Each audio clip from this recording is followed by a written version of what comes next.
Alright, welcome back to a brand new video. Today we're going to be covering the topic of hope, which is one of the four main emotions to look out for as a trader. The other three are hope, fear, greed, and regret.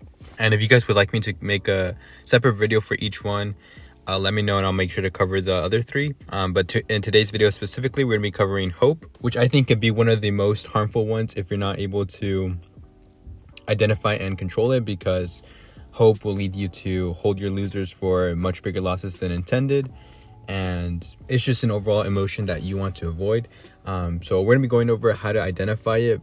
That way you're able to, realize when it's occurring, because that's the first step in preventing it from affecting your trading. And we're most often gonna experience hope when we're in a losing trade, obviously. And if you've ever found yourself having a hard time holding your winners and not selling your losers, it's actually a really common mistake and probably one of the things that holds back the most traders.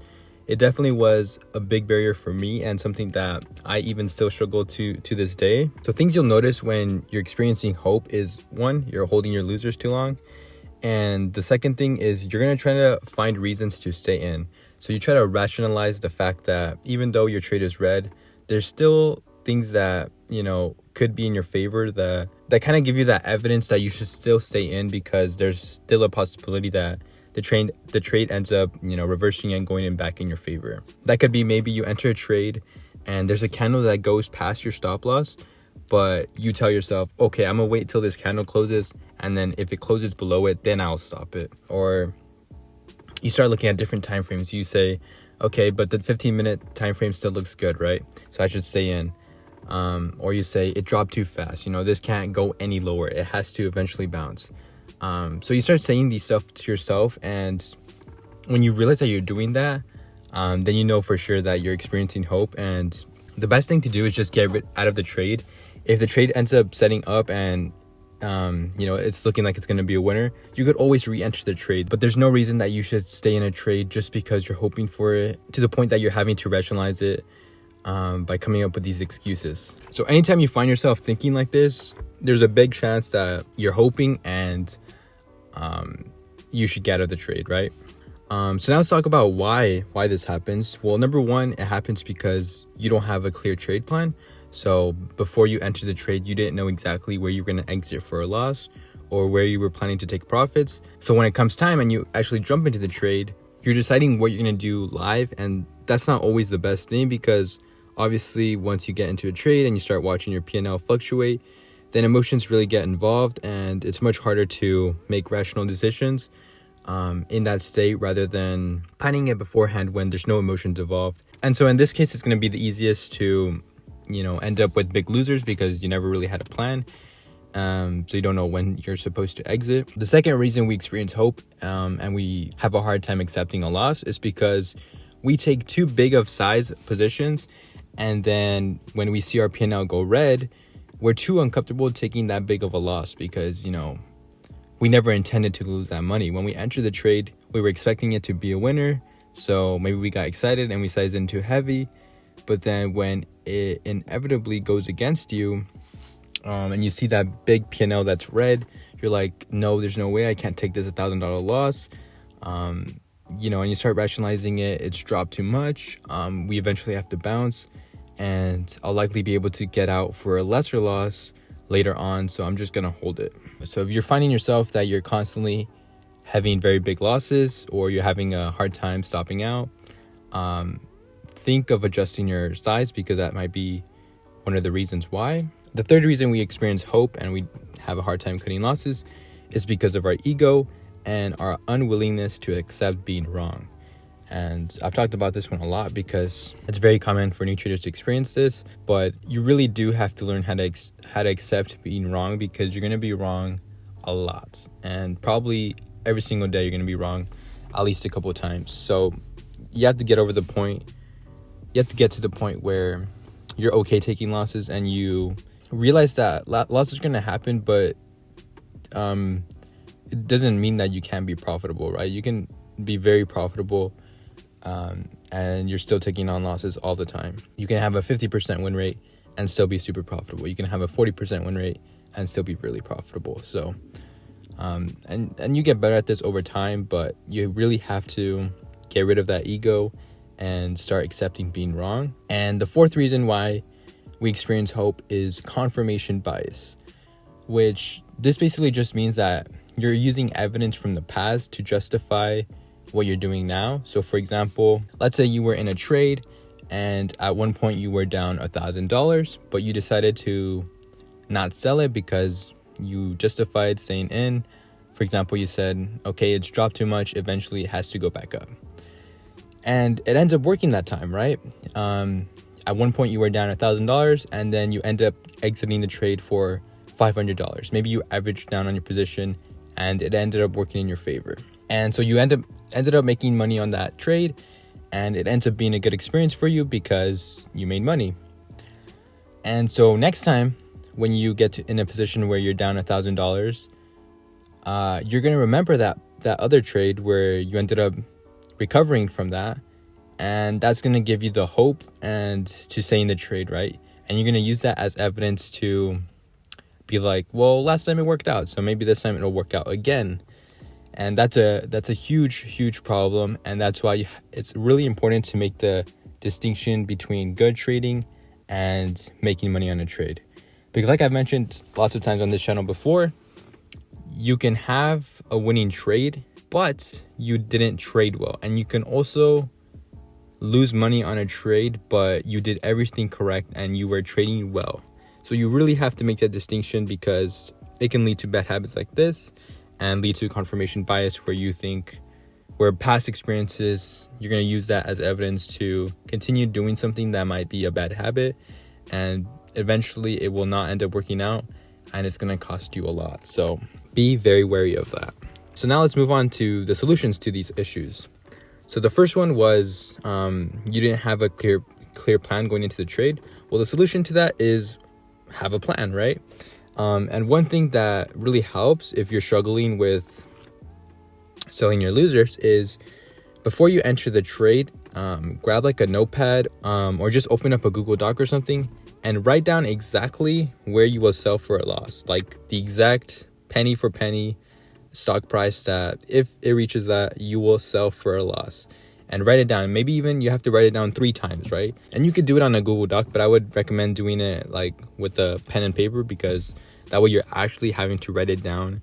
And it's just like, it consciously makes you that much more likely to accept a loss when it comes time to, because you've written it down and you have a very clear idea of what you have to do. And it leaves like no margin for error, because you know, you wrote it down that you're going to do it and you know exactly where it's going to be. So if you don't end up doing it, that's completely on you. And you don't have any excuse for that, right? Because, you know, it wasn't like, oh, well, I wasn't exactly sure what price I was going to sell at, or, you know, you didn't write it down, so you're not going to hold yourself accountable. But if you actually write it down, and if you don't end up following it, well, at the end of the day, you can be like, well, that was dumb. You know, I had a clear plan and I didn't follow it. So now you know what you have to work on. The second issue was, you know, you're unwilling to take up that big of a loss. So the solution is to simply size down, right? Get comfortable taking losses with smaller size, with money that doesn't really affect you, and then slowly build it up from there once you start accepting losses with smaller size. And sometimes traders are reluctant to do this because they think, well, if I do this, if I'm trading with small size, then I'm not going to be able to make any money. But in the long run, this is going to be very beneficial for you, because it's going to make sure you're protected, which is our number one priority as traders. It's capital preservation, right? You can't be thinking of profits unless you've already proven to yourself that you're consistent, and you have the confidence, and you have the proven strategy, and you have the screen time, and you know, you're ready to do that. But until then, it's completely okay to be working with small size. And in fact, it's beneficial to you, and it's recommended that you trade small until you've proven to yourself and you have all the data to back you up. But until then, size down. Third thing, accept that every trade you take will be a loser. So this is the solution to your ego and unwillingness to accept being wrong. The solution is to, every time you enter a trade, expect it to be a loser, right? And it sounds kind of counterintuitive going into a trade thinking it's going to be a loser, but you're going to be able to avoid having those big sized losers that could really mess you up, because all it takes is one big loser to wipe out weeks worth of your work, or even a month, or even just completely take you out of the game if you take a really, really big loser. So at the end of the day, like I said, our number one priority is capital preservation and staying in the game long enough to give ourselves a chance to get good at this, because it takes a long time. It takes people sometimes 3 to 5 years to get consistent. So if you're not able to survive all that time, being break even or losing small amounts of money or making a little bit of money, you're never going to give yourself a chance to really succeed at this game. So yeah, next time you enter a trade, that money that has gone into that trade is no longer yours. It's the market's, and your job is to come out of that trade with as much of that as possible, whether it's for a small loss, a small win, or a big win. But it should never be the case that you come out with a larger than intended loss. And the fourth solution, which is the solution to the confirmation bias, is be pessimistic when you're in the red and optimistic when you're in the green.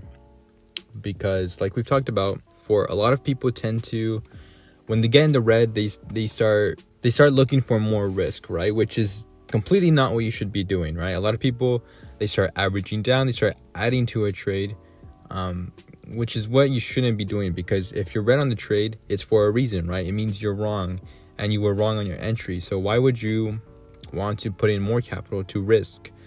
Unless it's part of your strategy, which sometimes it can be, like if you're a mean reversion trader and there's a huge dump, sometimes you will average down, but I wouldn't even recommend that for a beginner trader. And definitely if it's not part of your strategy, do not average down, right? Be pessimistic when you're in the red. When you're in the red, think of how much you can lose, not how much less of a loss you can potentially have or how much profit you can make. Be prepared for things to go wrong when you're in the red. And then when you're in the green, be optimistic, right? Because a lot of people, they sell their winners too fast. As soon as they're green, 5%, because they have PTSD of so many trades in the past, again, the confirmation bias, they get out too quickly just to watch the trade end up going 20, 50, 100% more after they sold.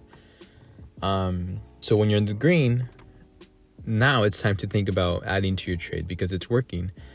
Now it's time to, be patient and let it work out.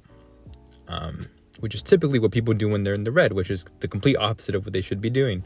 When they're in the red, they start saying, okay, I'll give it one more candle. I'll add to the position. I'll lower my stop loss. When that should be the case when you're in the green. And something that could help with this is using statistics.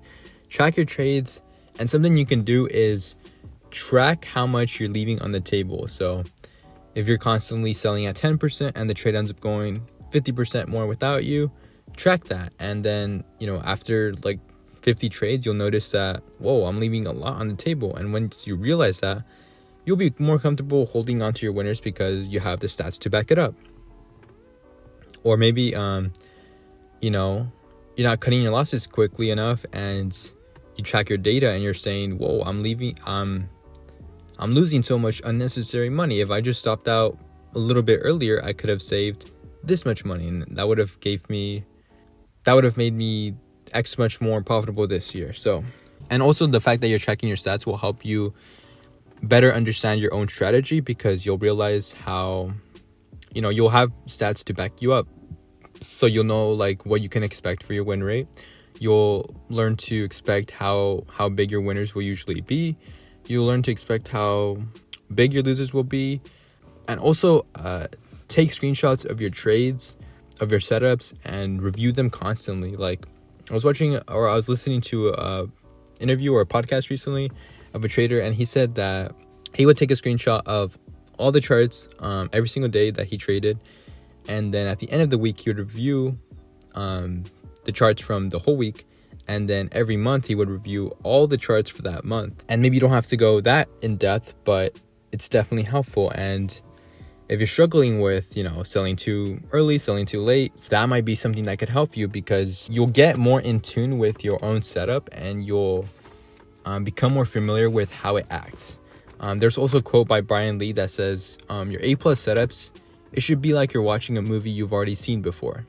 You should know the spots where you could potentially add to the trade, spots where you should be taking profits, spots where you should be stopping out if the trade is going against you, because you've seen it so many times. And something that will help you develop that skill is by reviewing the charts of your setup and going over them and tracking the statistics. But yeah, hopefully if you guys have been struggling with experiencing hope, you can use one of these solutions and start implementing that, and that will help you preserve your capital and reduce the size of your losers. But anyways, if you guys did enjoy the video, make sure to leave a like. And like I mentioned at the beginning of the video, if you guys would like me to cover the other 3 emotions, which all 4 include hope, fear, greed, and regret. So if you guys want me to cover fear, greed, and regret, let me know and I'll make a separate video for each one. But anyways, I'll catch you guys in the next video. Thank you so much for watching the video. It's been me, Zero, and I'm out. Peace.